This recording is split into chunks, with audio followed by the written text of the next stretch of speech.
If one big government is bad, imagine how much worse two big governments would be. But that's what people living in Europe have to deal with.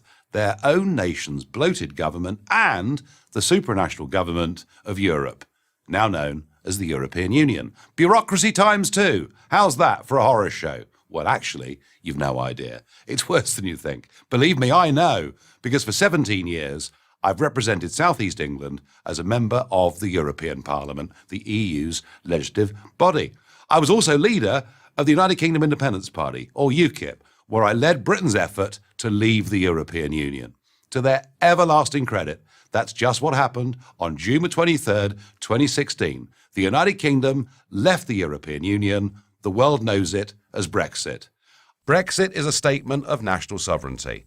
Don't misunderstand me. I like nations. I like borders. I like the people that live within those borders, making their own laws. But I don't like it when faceless bureaucrats make laws for nations they don't even live in. But that's what they do in the European Union. Imagine a Belgian telling a Brit how much he can charge his customers, or the reverse. The EU bureaucrats do this in a myriad of different ways, all day, every day. It is a conspiracy of the elites. Who are those elites? Well, they're a bunch of self-important, overpaid social engineers with useless college degrees who have never done a proper day's work in their lives and have no connection with ordinary, decent people. I'll take the good sense of an Italian farmer or a French baker over the arid intellectualism of an EU bureaucrat any day. And I say these things not as an anti-European. I love Europe. It's a fantastic, exciting, great continent. Different peoples, languages and cultures. But these peoples, with their languages and cultures, have effectively been hijacked by a giant, ever-expanding bureaucracy, the European Union.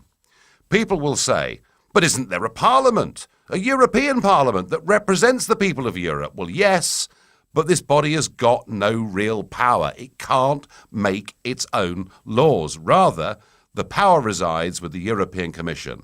They're unelected and they can't be removed. And that's how absurd the whole thing is.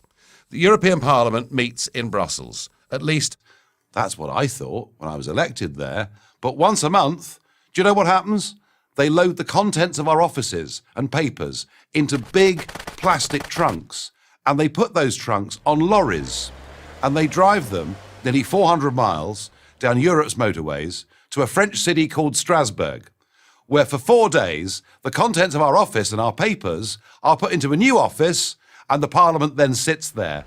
12 times a year, this back and forth happens, and this from an organisation who say they want to reduce their level of carbon footprint. This from an organisation whose accounts have not been given a clean bill of health by the auditors for the last 20 years. This, a Parliament? It's more like a travelling circus. Now, all of Europe knows that it's costing nearly 300 million euros every year to move us back and forth from Brussels to Strasbourg. So why isn't it reformed? Well, the way the EU's been structured, to change that would require changing the treaties. And to change the treaties would need all 28 member governments to agree not to go to Strasbourg 12 times a year. And you know something? The French are never going to agree to that because it's in their economic interests for the travelling circus to go to Strasbourg. And it shows you that a system of lawmaking has been devised where not only can the voters not change anything, but the institutions themselves are pretty much incapable of reform. Unfortunately, this is no laughing matter. Let me give you an example my countrymen know only too well. The United Kingdom is an island. It's surrounded by the sea. And yet, as members of the European Union, we were only allowed to catch 20% of the fish swimming in territorial British waters. What that meant were tens of thousands of jobs lost in Britain's coastal communities as we effectively gave away the ability to look after one of our greatest resources to a bureaucracy based in Brussels. No wonder we left the EU. Again, I have nothing against Europe, quite the opposite. I want good relations between all the European nations. I want prosperous, free and fair trade between those nations.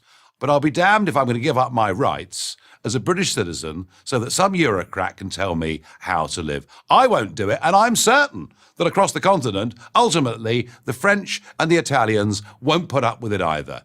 I'm Nigel Farage for Prager University.